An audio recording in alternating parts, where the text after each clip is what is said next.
tayo'y di na nagkita. Magandang araw po sa inyong lahat, mga giliw naming tagapakinig. Narito po ang karugtong ng kasaysayan na itinampok namin sa linggong ito, dito sa ating dulang. Luha. Grabe talagang babaeng yun. Absent na naman. Ako na naman ang gagawa ng trabaho niya. Ay, dami ko na ng trabaho dito Good morning, sir. Oh, good morning. Good morning, sir. Ha? Sir, good morning. Oh, Betty. Glenda? Ikaw? Ha? Betty? Magkakilala ba kayong dalawa? Oo, sir. Kaibigan ko po siya at taga roon sa atin. Tingnan mo nga naman magkakabarangay pala tayo. Ibig mo sabihin, dito ka nag-uopisina, Betty? Oo, Glenda. Dito Teka, nga. teka. Bago kayo makapagkwento ang dalawa, may i-announce muna naman ako, ha? Para sa kalaman ng lahat, pansamantala na dito magtatrabaho si Glenda. Abang hindi pa makapasok si Charis. Tinawagan ko kasi si Charis kanina at kinaisip ko kung bakit absent na naman siya. Labas na sana ang kumpanya sa problema niya dahil personal problem niya yun. Kaya lang, kawawa naman ng bata. Maliit pa at walang mag-aalaga sa anak niya kaya binigyan ko siya ng konsiderasyon. Basta iintindihin din niya ang sitwasyon dito sa opisina. Na muli siyang magtatrabaho dito sa opisina, yun ay kung may mag-aalaga sa anak niya. Pero pansamantala, habang wala pa siya, ay si Glenda muna na mahahalili sa kanya. Wow, Glenda! Solve na pala ang problema mo! Oo nga, Betty!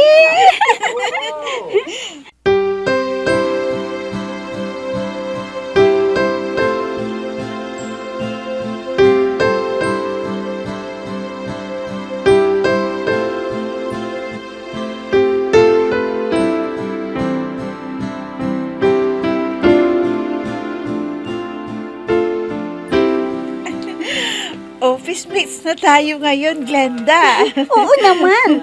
At kahit na high school graduate lang ako, Kasi magkabarangay kayo. ang sabihin mo, maganda ako, kaya niya ako kinuwang typist niya. Teka, alam mo ba kung ano ang magiging trabaho mo dito? Oo naman. Alangan namang hindi eh. Andito na nga ako eh.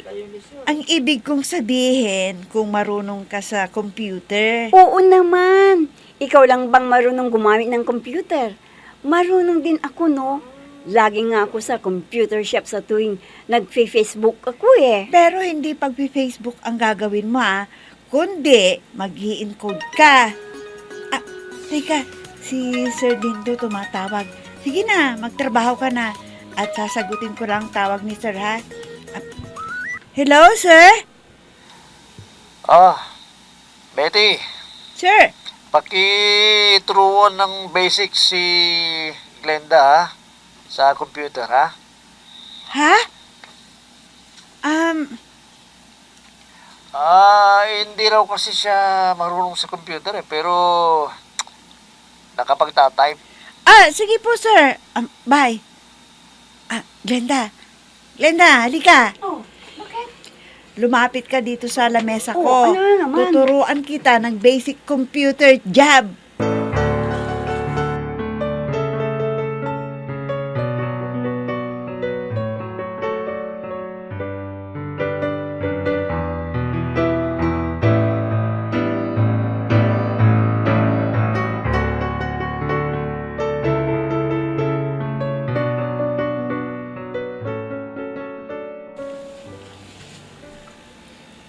Wala na ang anak mo.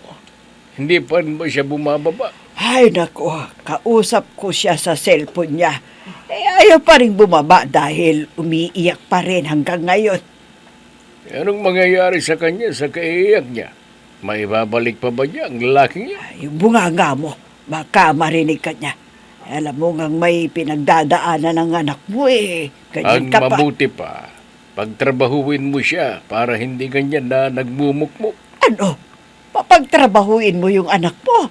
Nakikita mo na ngang nagdaramdam ng labi sa paghiwalay nila ng lalaking yon. Pagtatrabahuin mo pa. Para mapadali ang paglimot niya sa lalaking yun. Bakit? Ano ang mapapala niya sa pagmumugmog niya? Lalo lamang siyang malulungkot kung lagi niyang naiisip ang lalaking yun.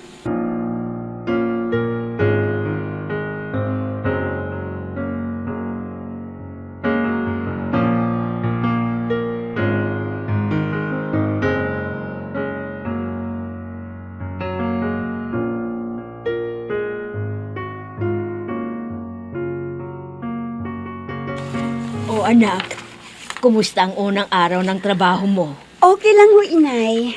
Pinaturuan nga ako ni Dindo sa computer eh. Ha? Computer? Hindi lang pala pag Facebook ang ginagawa sa computer. May mga bagay pa palang gagawin dun bago ako makapag-type. Ganun ba? Oo, kahit na nalaman ng Dindo na wala pa akong alam sa computer, hindi siya nagalit sa akin. Bagkus, pinaturuan pa ako kay Betty. Ha? Bakit? Doon din ba nagtatrabaho si Betty? Oo, at gusto ko nga siyang kantsawan eh. Ha? Bakit naman?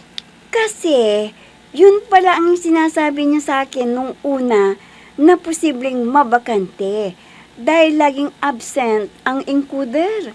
Pero hindi siya ang nag-discourage sa akin na hindi raw ako matatanggap kasi high school graduate lamang ako. Pero heto, naroon ako ngayon sa parehong opisina na pinagtatrabahuan niya.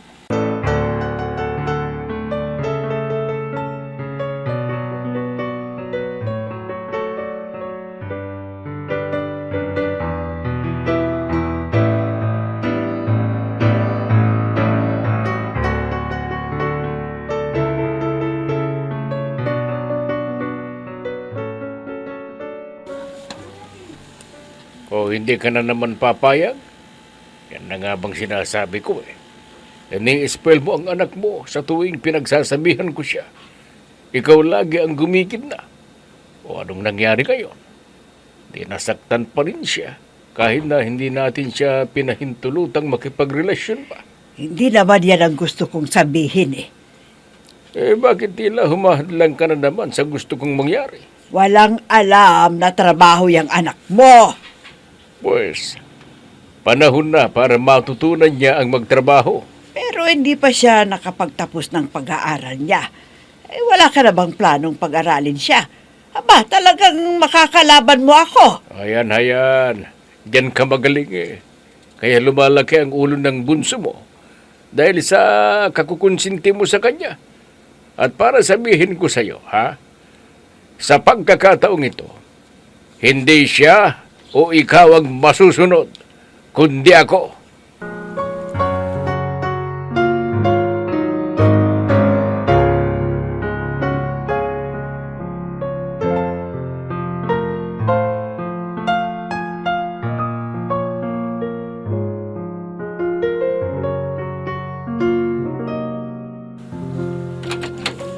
Oh, Mama.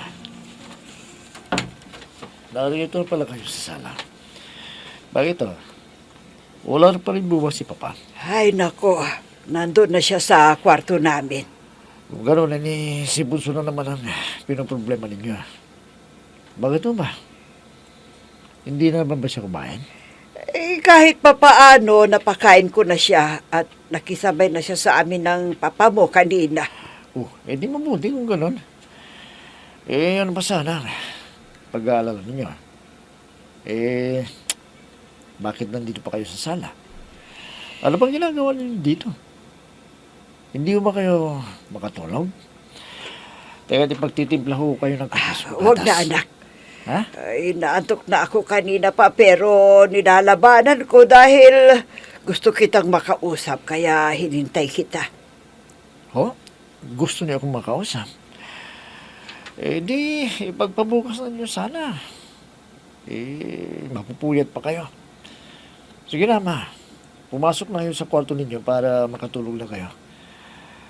Hintay niyo ba kung sabay-sabay na naman tayo kakain bukas ng umaga?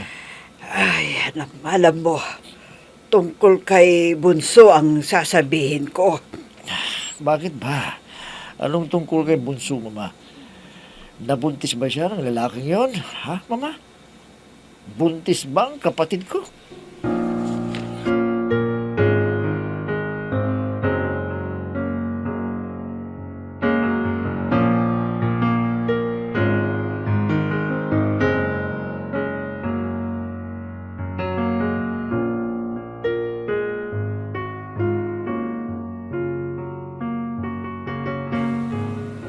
Wala pa yata si Dindo. Boss, syempre, darating yun kahit anong oras. Teka, paano ka ba napasok dito? Tulad ko rin ba na lumapit mismo kay Dindo? Hindi nag-apply ako ng mabalitaan kung may opening job dito. Mabuti nga sa'yo, tinanggap ka kaagad ni Sir Dindo Ako nga, dumaan pa talaga sa proseso. Nag-apply, nag-submit ng resume, at iba pang mga credentials. At maging sa interview ay dumaan pa ako. Talaga? Oo, kaya ikaw, mapalad ka, maswerte ka. Dahil napakadali ang pagpapasok mo dito. Siyempre naman. Ano pang silbi ng kagandahan ko kung tatanggihan ako ni Dindo? Luka-luka.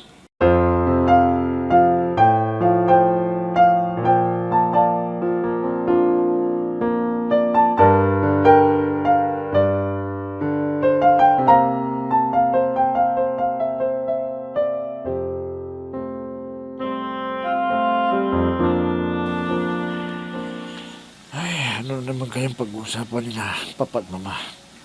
Problema naman kaya? Nag-iiba lang cellphone ko. Si Mama pala. Ma! Napatawag kayo. Iho, tungkol sa sinabi ko sa iyo kagabi na sinadjust ng papa mo. Wala naman nung masama sa sinabi ng Papa, Ma. Mas makakabuti pa nga siguro sa kapatid ko yun Kaya lang, may problema nga. Ano nga ang problema, Ma? Hindi pumayag si Bunso sa gusto ni Papa. Akala ko ba nakausap na ng Papa si Bunso at nakumbinsi ninyo na magtrabaho. Nakumbinsi ko na nga siya na magtrabaho. Kaya lang, ang papa mo naman ang problema ngayon. Bakit ba, Mama? Ayaw niyang magtrabaho si Bunso sa opisina ng mga ate mo. Saan daw siya magtatrabaho? Saan pa di dyan sa opisina mo? Ano? Dito sa opisina ko? Mama naman, bakit naman dito? Alam niyo naman na para kaming aso't pusa ni Bunso Mag-aaway lang kami dito sa opisina kung dito siya magtatrabaho. Nag-iisa ka lang.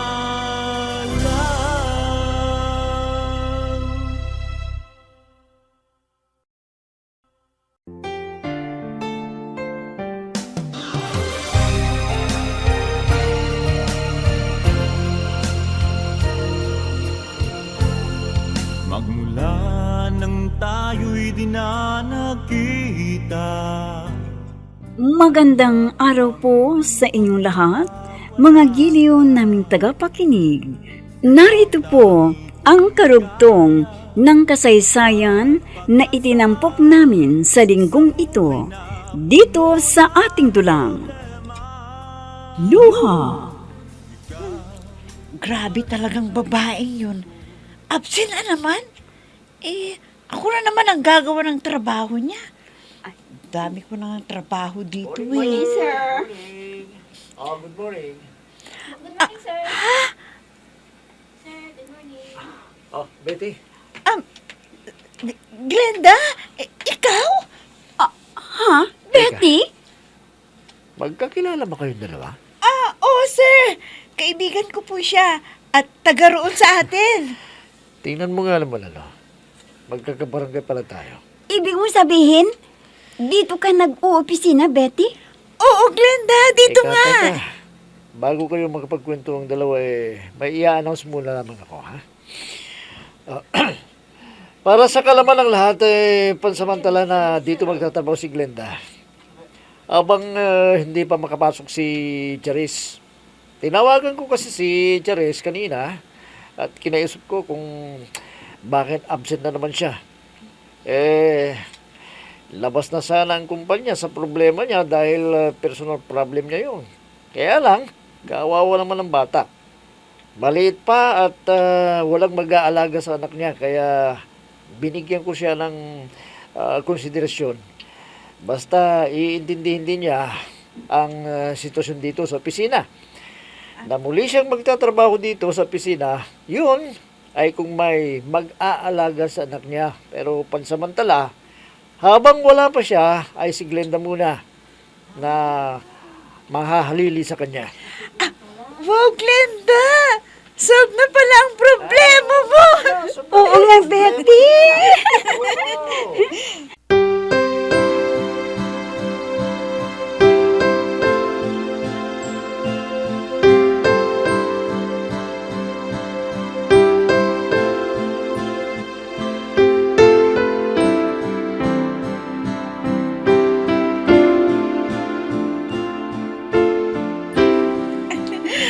Office mates na tayo ngayon, Glenda. Oo naman. At kahit na high school graduate lang ako, Kasi magkabarangay kayo. ang sabihin mo, maganda ako, kaya niya ako kinuwang typist niya. Teka, alam mo ba kung ano ang magiging trabaho mo dito? Oo naman. Alangan namang hindi eh. Andito na nga ako eh. Ang ibig kong sabihin kung marunong ka sa computer. Oo naman. Ikaw lang bang marunong gumamit ng computer? Marunong din ako, no? Lagi nga ako sa computer shop sa tuwing nag-Facebook ako eh. Pero hindi pag-Facebook ang gagawin mo kundi mag-i-encode ka. Teka, si Sir Dindo tumatawag. Sige na, magtrabaho ka na. At sasagutin ko lang ang tawag ni Sir ha. Hello, Sir? Betty, Sir? paki-turuan ng basics si Glenda sa computer, ha? Ha? Hindi raw kasi siya marunong sa computer pero nakapagtatype. Sige po, Sir. Bye. Glenda. Glenda, halika. Oh, bakit? Lumapit ka dito sa lamesa ko. Oh, ano na naman? Tuturuan kita ng basic computer job.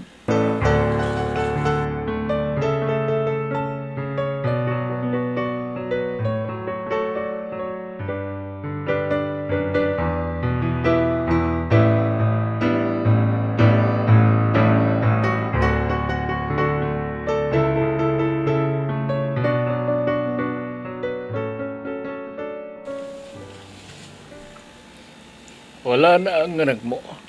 Hindi pa rin ba siya bumababa? Ay, nako. Kausap ko siya sa cellphone niya. Ayaw pa rin bumaba dahil umiiyak pa rin hanggang ngayon. Anong mangyayari sa kanya sa kaiyak niya? May babalik pa ba niya ang lalaking niya? Yung bunganga mo, baka marinig ka niya. Alam mo ngang may pinagdadaanan ng anak mo eh. Ganyan Ang ka pa. mabuti pa, pagtrabahuin mo siya para hindi ganyan na nagmumukmuk. Ano? Papagtrabahuin mo yung anak mo. Nakikita mo na ngang nagdaramdam ng labi sa paghiwalay nila ng lalaking yon. Pagtatrabahuin mo pa. Para mapadali ang paglimot niya sa lalaking yun. Bakit? Ano ang mapapala niya sa pagmumugmog niya? Lalo lamang siyang malulungkot kung lagi niyang naiisip ang lalaking yun.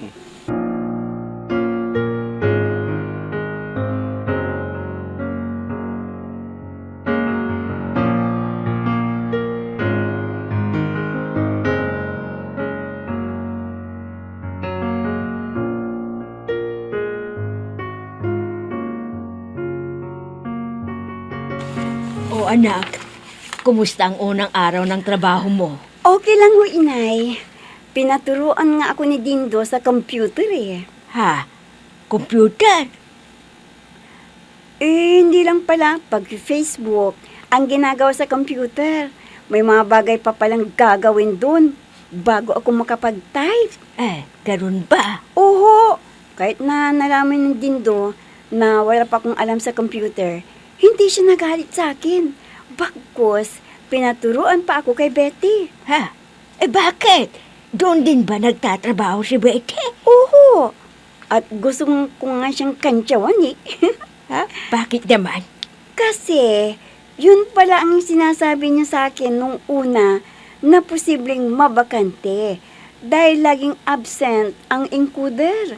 Pero hindi siya ang nag-discourage sa akin na hindi raw ako matatanggap kasi high school graduate lamang ako. Pero heto, naroon ako ngayon sa parehong opisina na pinagtatrabahuan niya.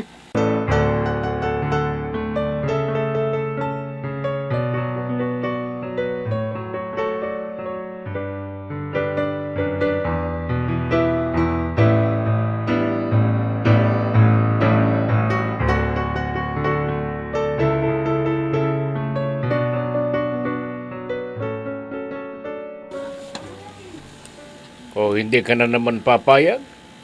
Yan na nga bang sinasabi ko eh.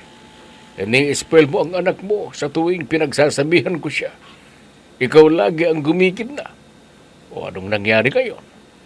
Di nasaktan pa rin siya kahit na hindi natin siya pinahintulutang makipagrelasyon pa. Hindi naman yan ang gusto kong sabihin eh. Eh bakit tila humahadlang ka na naman sa gusto kong mangyari? Walang alam na trabaho yung anak mo. Pues, panahon na para matutunan niya ang magtrabaho. Pero hindi pa siya nakapagtapos ng pag-aaral niya. Wala ka na bang planong pag-aralin siya? Aba, talagang makakalaban mo ako. Ayan, ayan. Diyan ka magaling eh. Kaya lumalaki ang ulo ng bunso mo. Dahil sa kakukonsinti mo sa kanya. At para sabihin ko sa iyo, ha? Sa pagkakataong ito, hindi siya o ikaw ang masusunod, kundi ako.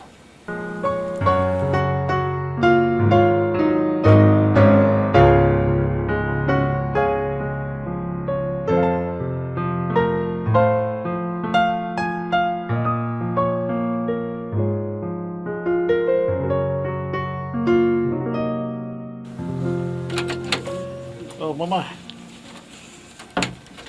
Narito na pala kayo sa sala. Bakit to?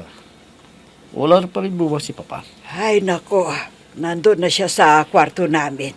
Kung gano'n, si Bunso na naman ang pinoproblema ninyo. Bakit mo ba?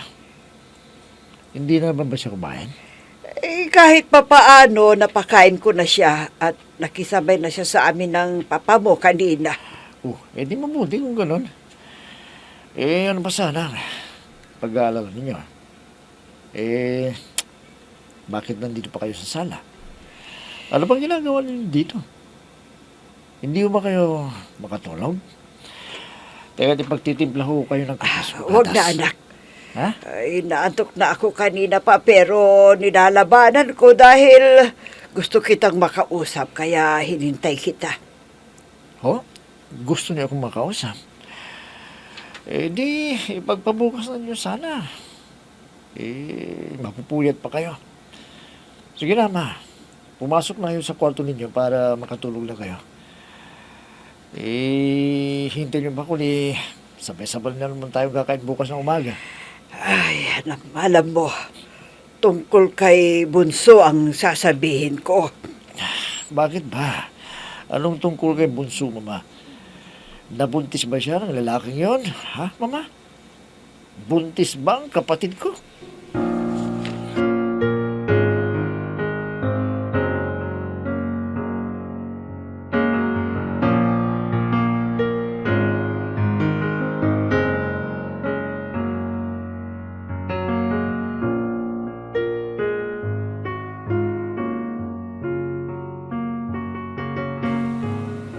Wala pa yata si Dindo. Boss, syempre, darating yun kahit anong oras. Teka, paano ka ba napasok dito? Tulad ko rin ba na lumapit mismo kay Dindo? Hindi nag-apply ako ng mabalitaan kung may opening job dito. Mabuti nga sa'yo, tinanggap ka kaagad ni Sir Dindo eh. Ako nga, dumaan pa talaga sa proseso. nag-apply, nag-submit ng resume, at iba pang mga credentials. At maging sa interview ay dumaan pa ako. Talaga? Oo, kaya ikaw, mapalad ka, maswerte ka, dahil napakadali ang pagpapasok mo dito. Siyempre naman. Ano pang silbi ng kagandahan ko kung tatanggihan ako ni Dindo? Luka-luka.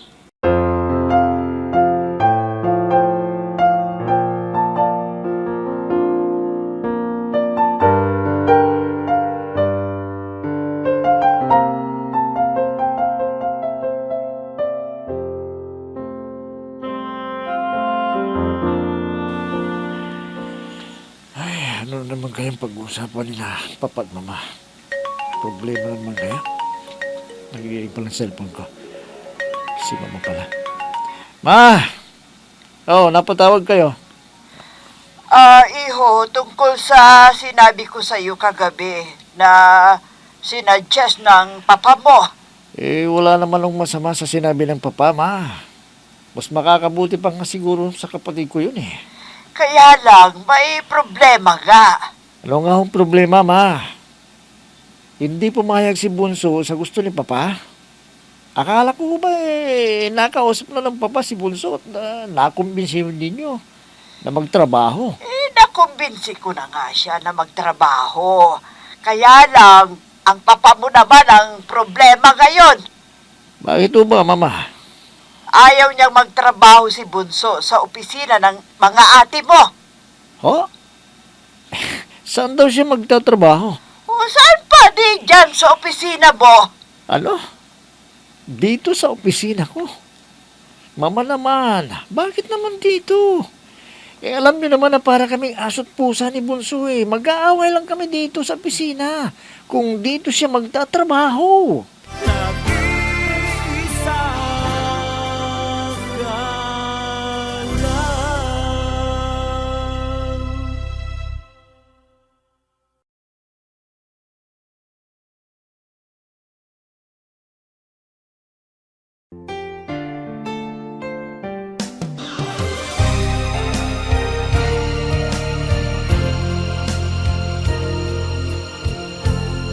Magmula nang tayo'y di na nagkita, nadama ko ang Oh, kumusta yung bagong empleyada?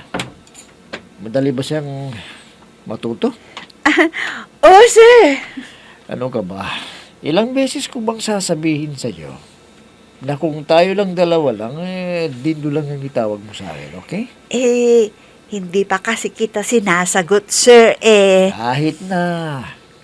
Para lang kahit pa paano masya naman ako. Sir, Betty, mahal kita. sir, alam niyo ang dahilan kung bakit ayoko pang makipagrelasyon. Kasi, alam niyo naman, may pinapagpaaral pa akong kapatid eh. Hindi naman kita pagbabawalan na pag-aralin mo sila. Kung magiging magnobyo lang tayo. Baka nga makatulong pa ako sa iyo eh. Dahil siyempre, ayoko nakikita kang nag-aalala. Sir, ikinalulungkot ko, pero hindi pa ho ako handang makipagrelasyon sa ngayon eh. Pero kung nagmamadali ka, malaya kang manligaw sa iba.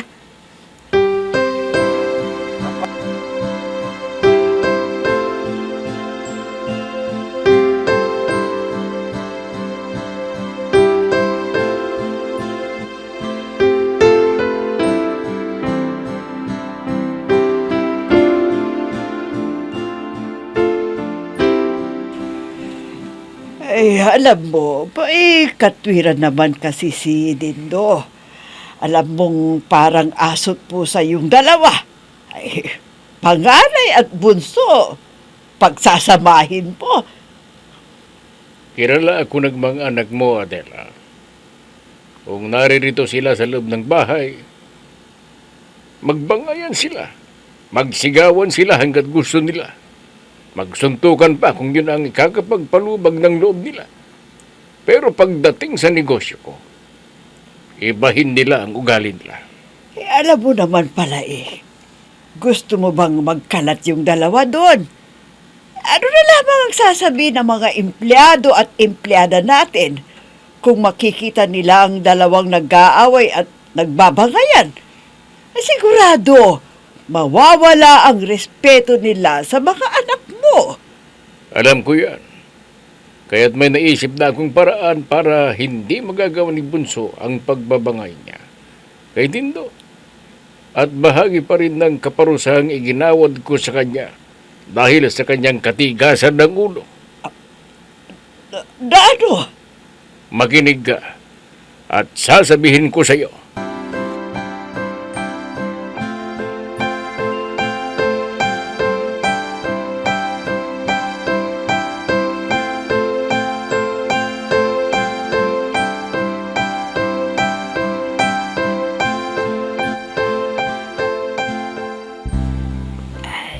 Hindi ka pa ba papasok? Abay, mag-alas 8 na Naghihintay na yung tricycle na pinatawag mo. Opo, inay. Sandali na lang. Ilalagay ko pa po sa bag ko itong mga dadalhin ko. Aanin mo ba ang mga yan? Siyempre, ibibigay ko kay Tindo. Ano? Bibigyan mo si Dindo? At Naku, bakit? ang inay talaga. Huwag na nga kayong magtanong. Huwag niyo muna akong kausapin. At nagmamadali ako. Pwede ba, inay? Hayaan niyo muna ako dito. Alis kayo dito sa kinaroroonan ko.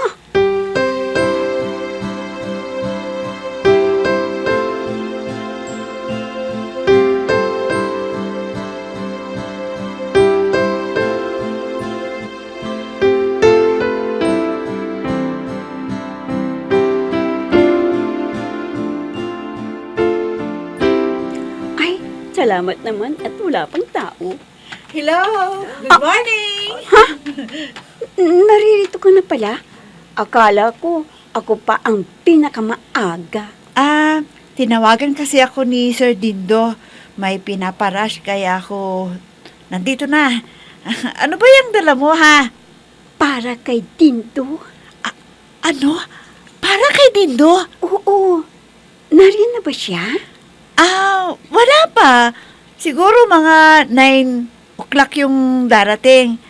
Teka, bakit ka ba magbibigay niyan? Anong dahilan? Para pang suhol. Ikaw naman. Di mo alam yun? Suhol? Para saan? Sir, good morning. Good morning. Naku, dumating na si Dindo. Sige, ihatid ko lamang ito sa office niya. Mamaya na tayo mag-usap. Glenda? Nag-iisa ka lang.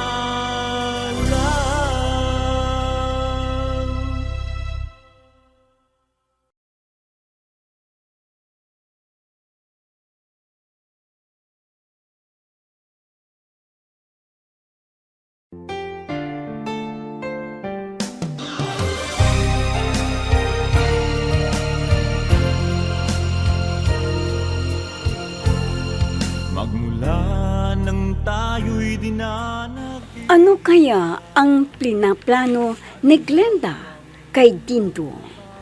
Mga giliw naming tagapakinig, sundan bukas ang karugtong ng kasaysayan na itinampok namin sa linggong ito dito sa ating dulang. Luha!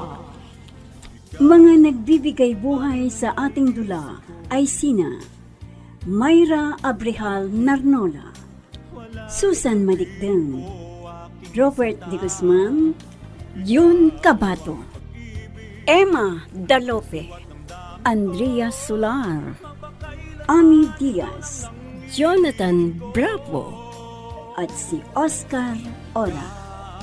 Technical Supervision at Musika, Oscar Ora.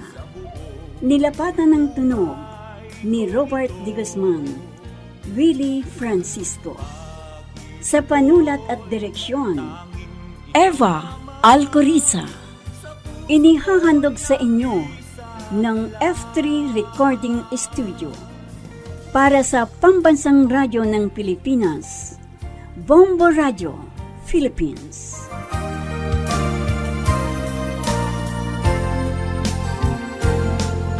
Ang alaala nating di malilimutan, kay sarap ng ating suyuan. Lagi kong natatandaan, maligayang araw nating nagdaan. Pag-ibig ko'y tanging ikaw lamang.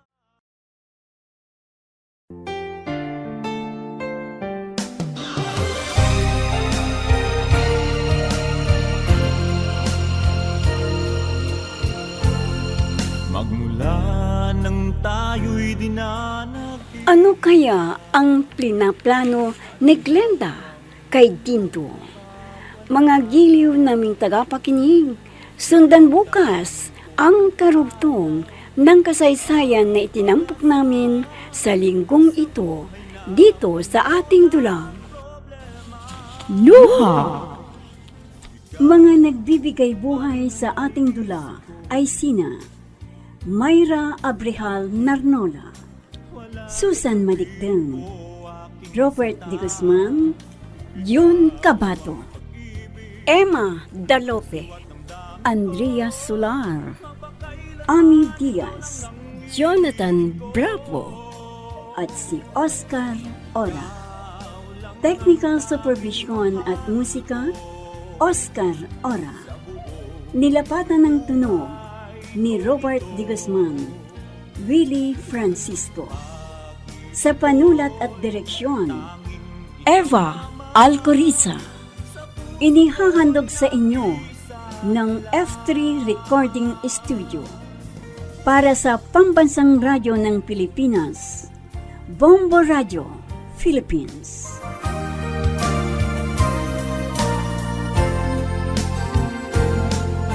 Ang alaala nating di malilimutan, kay sarap ng ating suyuan.